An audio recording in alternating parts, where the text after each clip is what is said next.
Fala, minha gente, muito boa noite. Sejam muito bem-vindos a mais um Pensa Comigo. Primeiramente, sejam bem-vindos ao canal. Você está na playlist Pensa Comigo.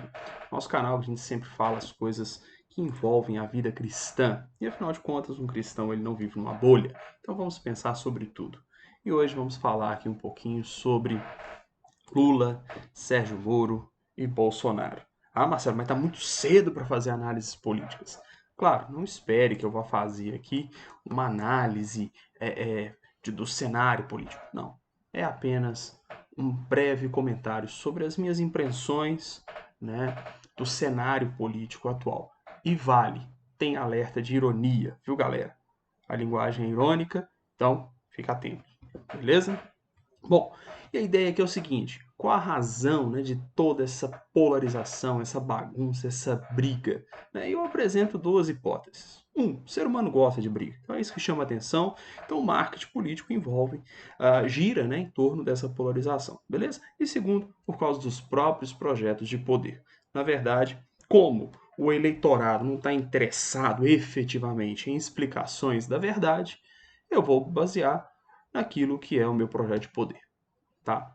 E no Brasil isso tá uma bagunça danada, porque todo mundo tá querendo, as oligarquias estão se matando e assim por diante, beleza? Então fica comigo que hoje o comentário é polêmico, beleza? Lembrando então, se inscreve no canal, comenta, deixa aí as suas opiniões, beleza? Vamos lá. Primeiramente, vamos comentar um pouquinho sobre o Lula. Bom, Lula tinha um projeto de permanecer no poder, bem dizer, se perpetuar, né? Não deu certo, né? Não conseguiu fazer as reformas que precisava durante os seus 8 anos, tampouco conseguiu ali no governo Dilma, né? Porque ele ali sabia que precisava ali de uma série de pessoas ao seu lado, comprou esse apoio, mas não conseguiu permanecer lá porque ele precisava fazer uma série de mudanças no jogo político, né? Agora, por isso que ele vem defendendo a regulamentação da mídia, que é, na verdade, a regulamentação da imprensa e das redes sociais. Né? Não é à toa aí que tem esse negócio aí agora de fake news, não sei o que, tal, controle, o que vai dizer que isso é verdade, o que não é, essa coisa toda. É fundamental para um projeto autoritário de poder. Marcelo, você está viajando. Observe, tá? Observe a postura do Lula, observe a postura da esquerda brasileira, se não é exatamente isso que eu estou dizendo, uma postura autoritária, tá? Outra coisa, isso aqui já beira a teoria da conspiração, mas faz muito sentido, principalmente se você assistiu lá o Teatro das Tesouras, né? PT, PSDB e PMDB, tava tudo ali do mesmo lado, né? Então o Lula, ao eleger a Dilma, ele quebrou esse acordo, né? Continuou no poder, e isso deixou o PSDB e o PMDB irados, ainda mesmo que o PMDB permaneça no governo, até porque o negócio deles é ficar no governo, né? E aí, a verdade é que o PT é mais radical e não quer dividir o poder. Ele quer criar aí uma ditadura e ficar no poder ad eterno. É essa o objetivo, tá? E é por isso que o Lula agora se aproxima aí do PSDB através do FHC, né? Tem almocinho, tem foto, pode perceber que o Dória ficou calado, não comentou e ficou por isso mesmo, né? Então veja aí as pequenas movimentações dessa galera aí que você vai ver que é tudo farinha do mesmo saco, todo mundo tem esse projeto de poder. O que eles querem é estar no poder, beleza? E por que o PSDB precisa e quer o PT? Porque eles são os abutres, desculpa, os tucanos elegantes. Eles não querem sujar as mãos. Né? Eles querem continuar com a aparência de democratas, liberais. Né? Tanto que, não sei se vocês se lembram, a polarização na época do Aécio e Dilma, né? É porque é o neoliberalismo. O PSDB nunca teve liberalismo, nem neoliberalismo, nem nada de liberalismo. Sempre foram sociais-democratas, né, porque só querem o poder, então eles estão se lixando para a social-democracia. O negócio é ficar no poder. E assim é feito o Estado brasileiro. Bem diz, né, ainda vivo, Modesto Carvalhosa, que no Brasil existem duas classes: o setor privado e o setor público. E a galera fez a legislação, fez a Constituição para dominar o setor público. Tá? A nossa Constituição, como advogado, eu posso falar muito bem, a nossa Constituição ela é feita para que o Estado tenha interferência em tudo na vida do cidadão. Tudo. Qualquer interferência que o Estado quiser fazer, ele consegue manipular o texto constitucional para fazê-lo.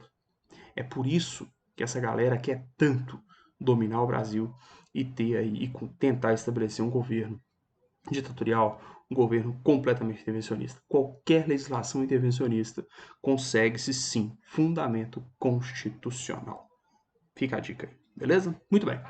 Bolsonaro. Vamos lá pro Bolsonaro. Bolsonaro, truculento, não sabe se expressar, fala muita bobagem. Concordo. E ele pôs fogo no parquinho, expressão em alta aí, né? Quando ele dificultou ou impediu o acesso aos cofres públicos de muitos marajás. Aquela galera ali que nadava de braçada, tinha verba a rodo, e não sei, quando ele fecha essa torneira, a galera fica doida, né? Pessoal, Renan Calheiros, aquele sujeito lá, o Marazinho, aquela galera lá da CPI, né? Esqueci o nome dele lá, aquele que era vice-presidente, eu esqueci o nome dele aqui agora, tem um nome esquisito. É diferente, né? Enfim, então a galera fica louca com isso, né? E aí, para mim, aplausos. No início do governo, quem acompanha o noticiário viu a hipocrisia da mídia que cobrava diálogos. O presidente tem que dialogar, tem que conversar. Sabe qual que é o problema? É que o diálogo que essa galera queria era um diálogo escuso. Eles não queriam conversar sobre propostas, melhorias em projetos de lei, nada disso. O que eles queriam era verba, era cargo. Gente, por qual o interesse dos cargos? Porque você domina o orçamento. Quando você é ministro, quando você é secretário dentro do ministério, tem um orçamento que você domina. Principalmente o Ministério da Educação, Ministério da Economia, então, né? Ele tem a chave do cofre, então ele interfere no orçamento de todos os outros ministérios, né? Então você tem acesso a dinheiro. Esse é o interesse do ministério. Não é interesse ideológico, não é porque sabe fazer, porque quer fazer o melhor, é interesse em verba para usar aí das maneiras mais escusas possíveis. Mas, infelizmente, Bolsonaro se enfraquece em 2 pontos, se enfraqueceu ao longo do mandato em 2 pontos. Primeiro, quando ele tentou ali, gente, não dá para dizer que não, ele interferiu sim e blindou ali os filhos. Os escândalos ali, a gente nem sabe o que aconteceu direito, se realmente teve, se não teve rachadinho, blá. Ele se enfraqueceu nesse momento, tá? Sem dúvida nenhuma. Mesmo sem chegar ao fundo disso tudo, ele se enfraqueceu. Principalmente quando ele mexe os pauzinhos para tentar ajudar os filhos. Isso, ele se enfraqueceu. Não tem como dizer que não, tá? E aí, ele faz concessões para não sofrer o impeachment. Gente, não se iluda, não se iluda. Impeachment do Brasil não precisa de crime necessariamente, tá? Tecnicamente precisa, mas é um processo puramente político. Primeiro com autorização da Câmara. O voto do parlamentar não precisa ser fundamentado. Se o voto não tem que ser fundamentado, não tem tecnicidade jurídica. Não se iluda com esse discurso bobo. Ou seja, os parlamentares conseguem impeachment quem eles quiserem. Basta que tenha os votos necessários. O voto é sim ou não. Não existe fundamentação. Não precisa o parlamentar discorrer ali os fundamentos que o levaram a permitir o processo, no caso da Câmara, ou a julgar, a condenar, a votar pelo impeachment, no caso do Senado. Não precisa. Ou seja, é um processo eminentemente político. É apenas regulamentado em lei. Tem apenas um processo aparentemente jurídico, contraditório. Mas, no fundo, aqueles parlamentares, eu duvido, se leram o processo da Dilma. Não estou dizendo que ela não deveria ser impeachmentada, não. Tá? Ou que não tinha crime, se tinha crime que eu também não li. Mas eles não leram isso.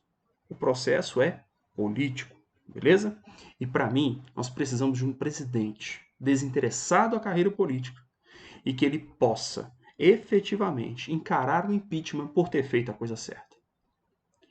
Que o Congresso faça o impeachment, mas ele saia de lá dizendo, olha, eu fiz a coisa certa. E mostre, né? Se precisar, sai do país, joga o processo na internet e mostra para todo mundo que fez a coisa certa. Nós precisamos de alguém assim, desinteressado à carreira política, que vá lá de peito aberto e fala, se quiser impeachment, faça. Eu vou fazer o que é certo. Beleza? E por último, nós temos Sérgio Moro. chamado por muitos de Judas, né? Traidor. Judas. Sérgio Moro ficou muito tempo calado, né? Aconteceu um monte de coisa e ele caladinho, quietinho, na encolha. Né? Muita gente chama ele de traidor e tudo mais. Sei lá se foi. Se realmente agiu pelos princípios que ele diz ter agido, não sei. Nós não sabemos os seus reais motivos. E, efetivamente, o Bolsonaro tentou interferir. Tentou interferir não, né? Legalmente, é prerrogativa do presidente fazer aquelas indicações, aquelas trocas. Né? Moro alega que o Bolsonaro garantiu para ele que não ia interferir, né? Quis mexer lá depois. Né? Se ele está certo, se não está, talvez nunca saberemos ao certo. Né? Mas o ponto é que a gente não sabe muito bem quais são as propostas do Moro. Talvez seja uma opção, tá? Não estou dizendo aqui que não estou descartando a opção, eu não estou dizendo que ele é péssimo, que não deve ser considerado como uma opção de voto, nada disso, mas é um cara que a gente não sabe muito bem o que ele pensa, tá? E como eu também sou jurista, eu posso falar. Nós, juristas, advogados, todo mundo aí da área do direito, somos burocratas. Nós pensamos legislativamente. Não sabemos muito bem sobre economia, sobre números, não temos muito bem essas noções, tá? Não somos grandes administradores. E principalmente um cara com, sei lá, mais de 20 anos de magistratura é um burocrata. Ele sabe despachar, ele sabe dar ordens. Será que realmente ele vai ter as competências necessárias? Competências que eu falei habilidade, tá, gente? Não tô falando que ele é burro ou qualquer coisa desse tipo, não. Certamente é um cara extremamente inteligente, mas será que ele vai ter realmente as qualidades ali administrativas? Nesse ponto eu prefiro um doido igual o Bolsonaro, né? Que pelo menos a gente sabe o que ele pensa em algumas áreas, né? Do que um cara extremamente estudado que a gente não sabe muito bem o que pensa, né? E aí, com o tempo, nós vamos ver se ele realmente é liberal ou não, né? Ele está tentando se mostrar como um cara liberal, né? Tem um vídeo aqui no canal sobre o que é liberalismo, né? O que é conservadorismo. Dá uma conferida lá que é importante. Beleza? Bom, então, dentro desses perfis, desses erros, acertos, dessa bagunça que está a política brasileira, nós seguimos defendendo o Messias, malhando Judas e gritando soltem Barrabás. Porque no fundo é isso que chama a atenção. Infelizmente, é isso que o brasileiro quer ver. É isso que chama a atenção do brasileiro. Essa bagunça, essa degladiação, esses ataques. É o marketing. Portanto, os marqueteiros de plantão perceberam que é atacar o outro, que é falar frases de efeito. É isso que ganha voto. É isso que chama atenção. É isso que o brasileiro quer. É isso que o brasileiro gosta. Na verdade, nem brasileiro. Todo o povo, né? Por isso que eu coloquei na thumbline. É isso que o povo quer, é disso que o povo gosta, né? Parafraseando a música, né? A sertanejo. Infelizmente é assim. Mais vale brigar com o familiar, pelo que eu acho que eu sei, do que buscar a verdade dos fatos, que no fundo é bem difícil de saber quais são as verdades ou qual é a verdade nesse meio tão escuso. Mas uma coisa eu sei quem eu amo, eu sei quem eu odeio. E aí, para mim tá ótimo. É isso que eu preciso saber para eu poder atacar quem eu odeio e defender aquele que eu amo. E é assim que funciona a política brasileira. Ah, mais uma coisa. Se você é daqueles que acha que vota conscientemente, por favor, mantenha a distância de mim. Beleza? É isso aí. Se gostou, curte, comenta, dê sua opinião. Até o próximo vídeo. Grande abraço.